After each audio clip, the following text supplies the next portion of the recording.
Is there justice for the rich and justice for the poor? What criteria is used to grant parole in South Africa? And why did Owen Bloomberg call George Louca's death a miscarriage of justice? On the other hand, is the NPA free from political interference? What time is it? It's question time.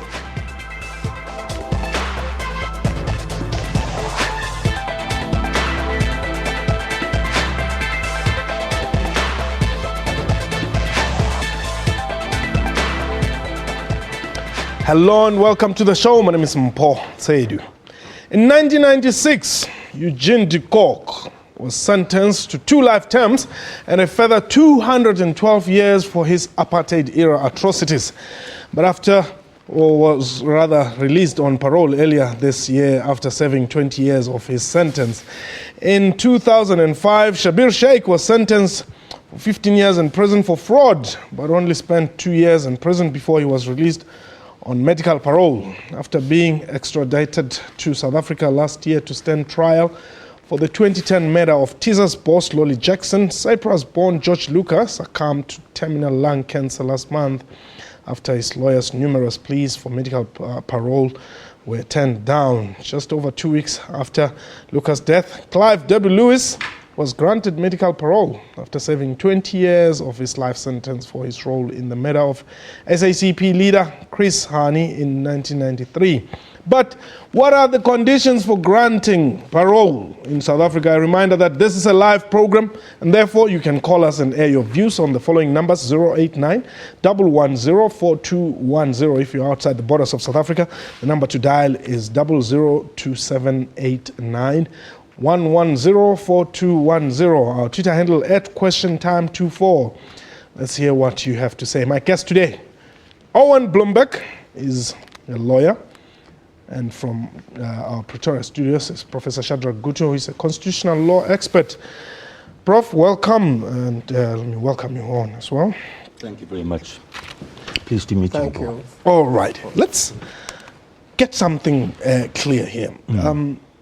George Louca was not a sentenced prisoner here in South Africa. Correct. What was he looking for? George Louca, of course, was extradited to South Africa to face a number of charges. The remarkable thing about George Louca is that of the charges that he faced, none of them, not a single one of them, saw him in court being tried on those charges. So having been detained in Cyprus, awaiting deportation or awaiting extradition to South Africa, he was here for a further year and 3 months, which is more or less when he died, and at no point in time was tried. So the effect was this, that George was what they call a remand detainee. Yes. And a remand detainee is one of those people of thousands in South Africa, and maybe it's worthwhile to point out that South Africa had in 2012, 2013, approximately 53,000 people awaiting trial in jail who had yet to be tried. Okay. And of those, it appears that something like 700 to 800 people had been detained for more than 2 years. So we have tens of thousands of people awaiting trial in South Africa, some of whom will wait as long as 2 years before they are tried. And that, of course, is of itself problematic. Okay. What does the law say? The law says, first and foremost, if you don't mind me starting with this point, the law says that a man is innocent until proven guilty. Correct. It's one of the rights we have under the Constitution. We have, I asked you whether I might bring a book into the studio. I bought a big one with a couple of quotations which might become useful, but the book I brought in, it's very tiny, but it's the hugest book. It's the Constitution of the Republic of South Africa.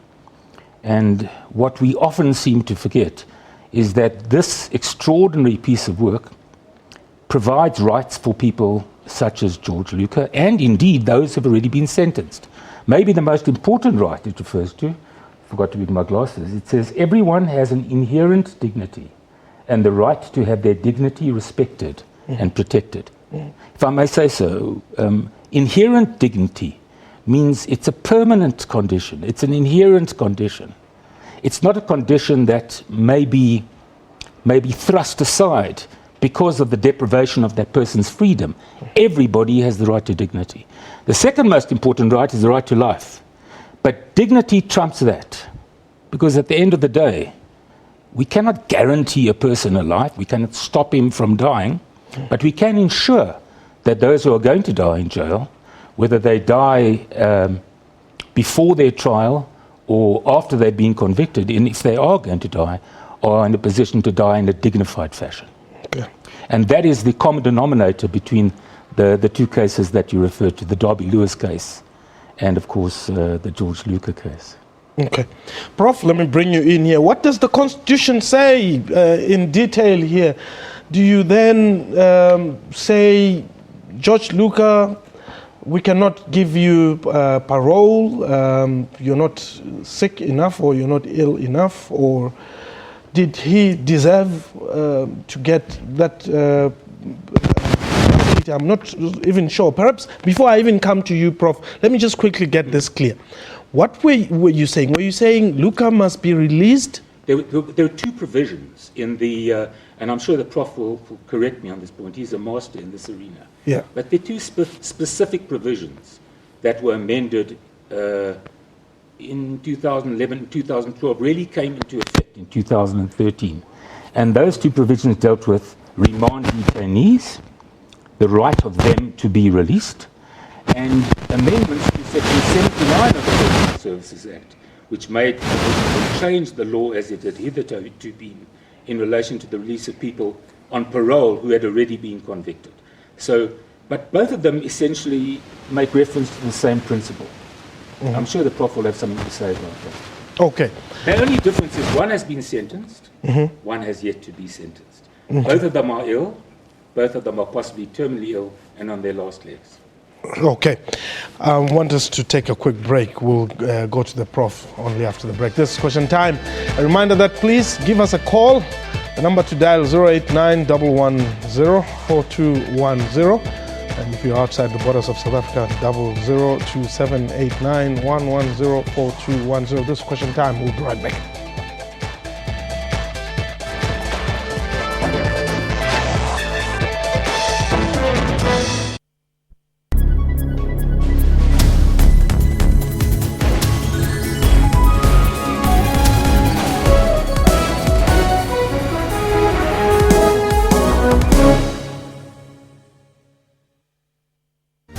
SABC News seeks to be the biggest, the most extensive and diverse news organization on the continent. Our mission is to provide accurate and credible news and current affairs programming throughout the day. We are committed to covering every part of the continent. We reflect the world to Africa and Africa to the world. SABC News, Africa's news leader. Now available throughout the continent.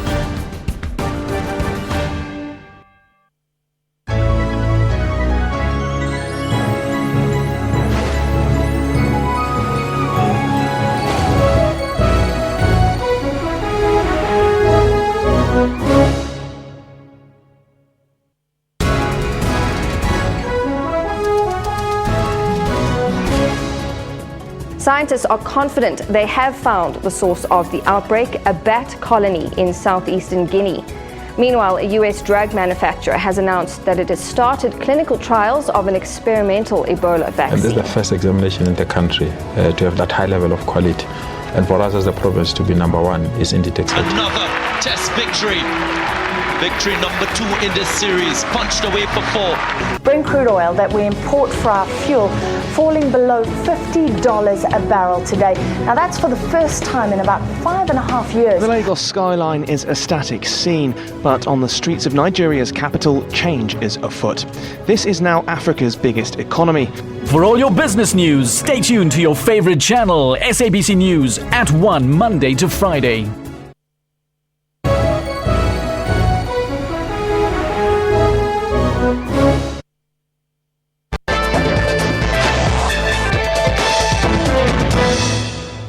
Welcome back. You're still watching Question Time. My guest today, Owen Blomberg, is a lawyer, and from our Pretoria studios, Professor Shadrack Guto is a constitutional law expert. Now, Prof, is there law or rather justice for the rich or justice for the poor? If I have enough money, can I secure myself some nice comfort out of the confines of this cold prisons?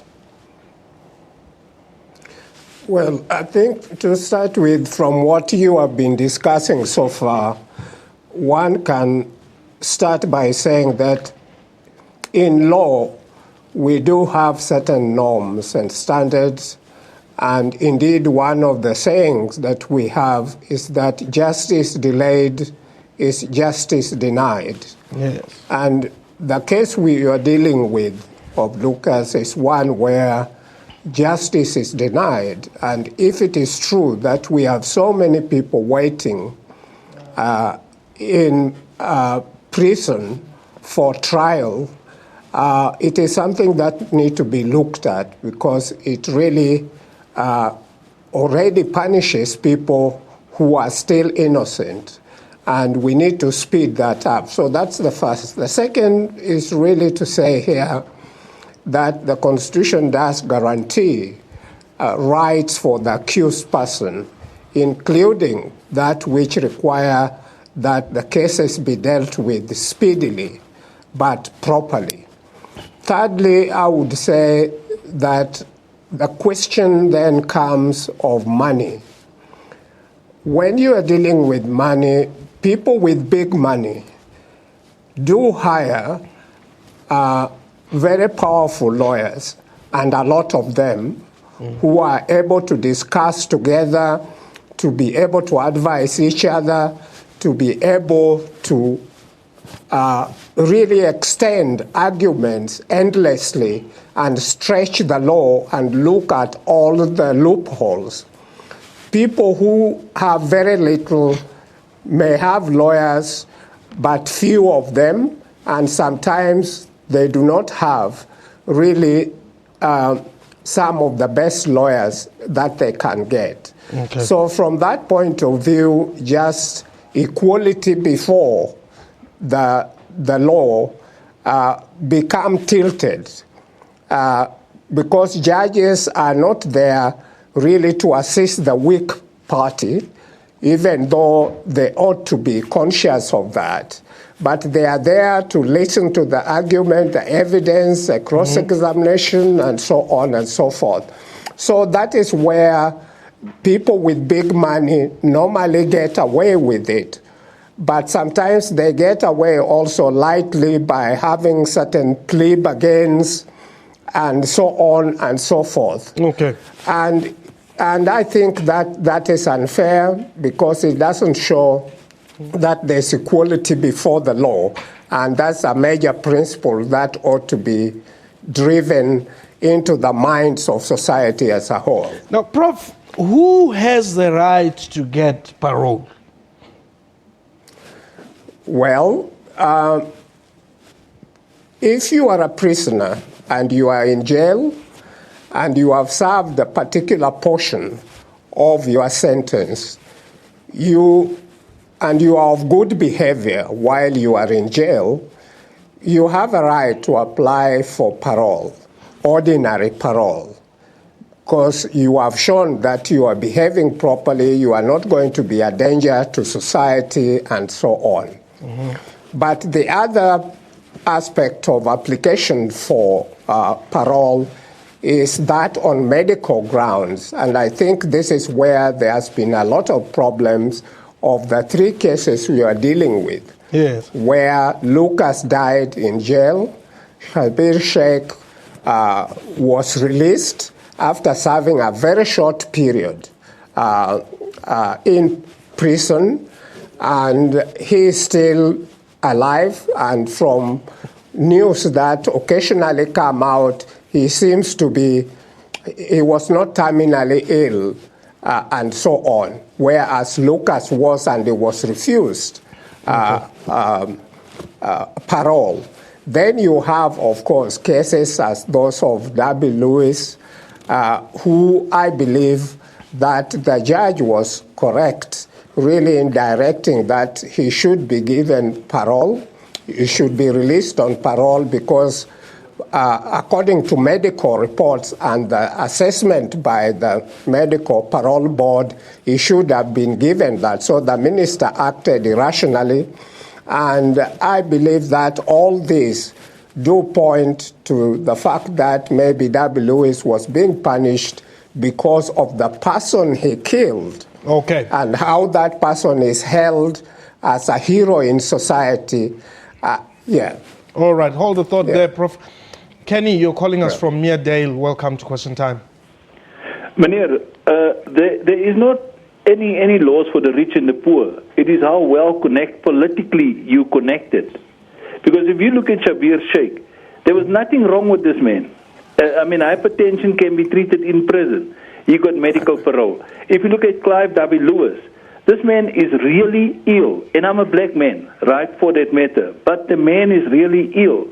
And the man they don't want to give him medical parole. They actually want to appeal the parole that was given to him. If you look at the other guys if you're an ANC member, yes, by all means. If you're any other person, hey, sorry, we're not prepared to give him medical parole. Okay. You said, Owen, that yes.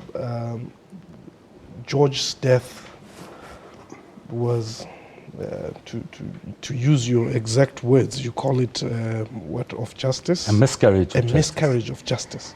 Interestingly enough, George's death came as quickly as the doctors predicted, and the provisions that relate to the release of a pre-trial prisoner or remand detainee are governed by an amendment, same as the one that now applies to people eligible for parole.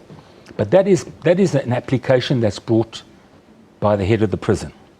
It's quite independent of anything that I and my legal team, such as it was, would have brought and were planning to bring as it happens. Okay. In this particular case, the director of Kgosi Mampuru, the second prison, the head of that facility, came to the conclusion, based on the evidence of doctors from Steve Biko Hospital, in writing given to them, and the doctor at the hospital in that particular facility, that he had reached a stage of cancer.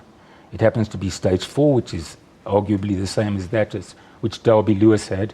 And the evidence was he was unlikely to live for more than a month. Now, what made that case remarkable is that, well, I suppose, first of all, I think one must contextualize it. Section 49E is a very new, what they call in law, is sui generis. It's an untested, untried process. And the learned judge in this particular case, I think, wasn't sure as to how to deal with it. On the face of it, here is an application brought by a director of the prison who says, this man is terminally ill and likely to die. He is unable to take care of himself properly. And we cannot give him the kind of palliative care which we think he is entitled to do, entitled to receive. And in the circumstances, he ought to be released into his community. He made the application independently of me and asked me to contribute to it by suggesting how he might be released into that community. The NPA opposed that application. The NPA actually opposed that application. Okay. Hold the thought and the telephone. Mm-hmm. The NPA opposed that application and requested a trial date. And this is the remarkable thing. You have a man in prison on his last legs, unable to stand properly, let alone stand trial, who is begging to tell and to give his version in relation to the death of Lolly Jackson. But you have an NPA that opposes the release of this man on the basis of the application brought by the head, the director of the prison, and a trial date is set 5 months hence. In other words, it's manifestly clear that if the doctors are right, and nobody disputed the evidence, that my client was likely to die before that expiry of that 5-month period. Okay. Harry, you are in Tongat. Hello, Mfo. Yes. Hello. Yes, go ahead, Harry. Okay, how are you, sir? All right? We can hear you very well. Hello? Yes, Harry, go ahead, we can hear you. Mfo, what I want to say, can you hear me? Yes. You talking about the human rights law, right, is very well and good, right? You tell me something. I want to ask you a question, right? No. Hello? Don't ask me questions. I'm the one who asks questions on question time. I'm going to ask you a question. No. If you've got a question, you can ask my guests, not me. Okay, right, your guest. Right. The thing about human rights law, sir. Yes. The thing about human rights law, right? We're all human beings, right? Yes. There was 2 years ago in Kimberley somewhere, right? The grandfather raped his granddaughter, right? When he raped his granddaughter, her internal system all collapsed and fell out, right? It fell out. You know how terrible that is?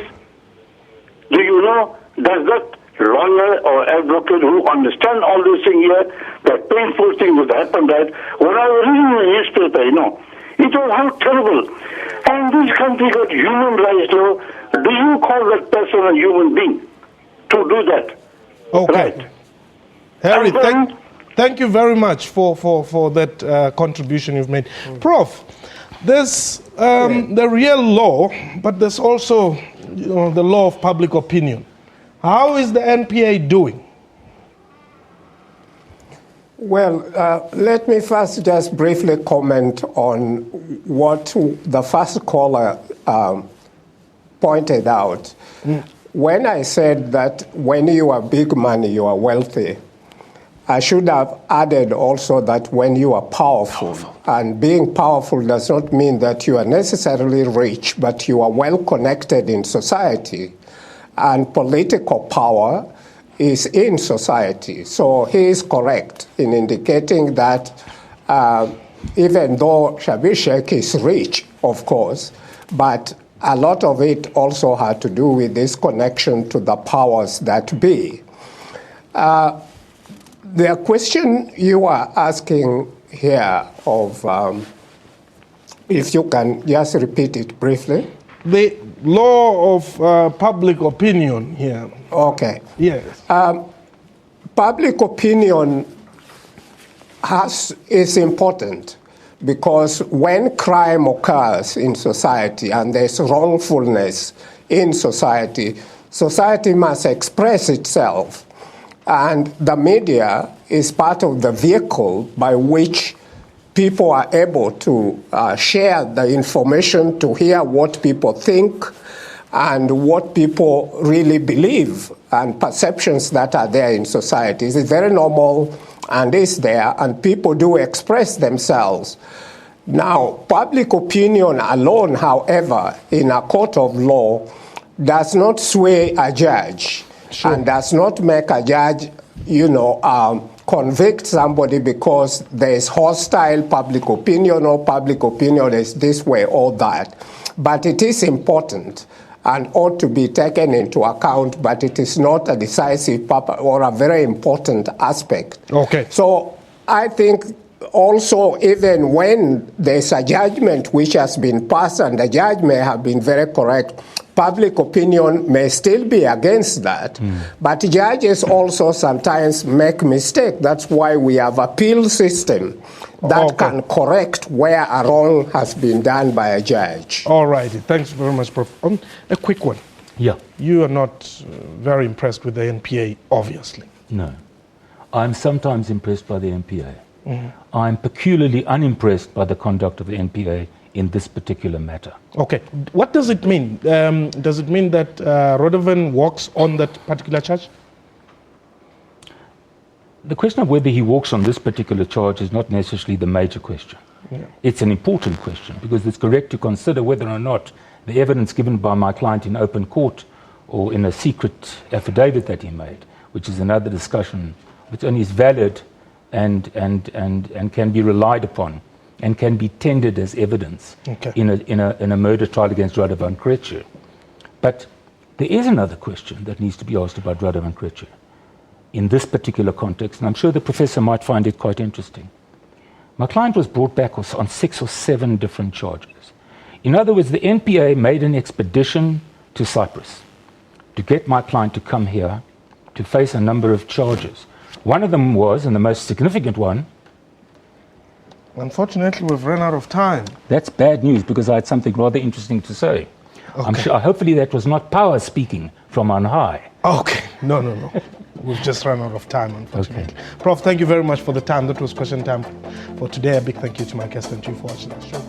Me and the crew, it's a wonderful time. Bye-bye.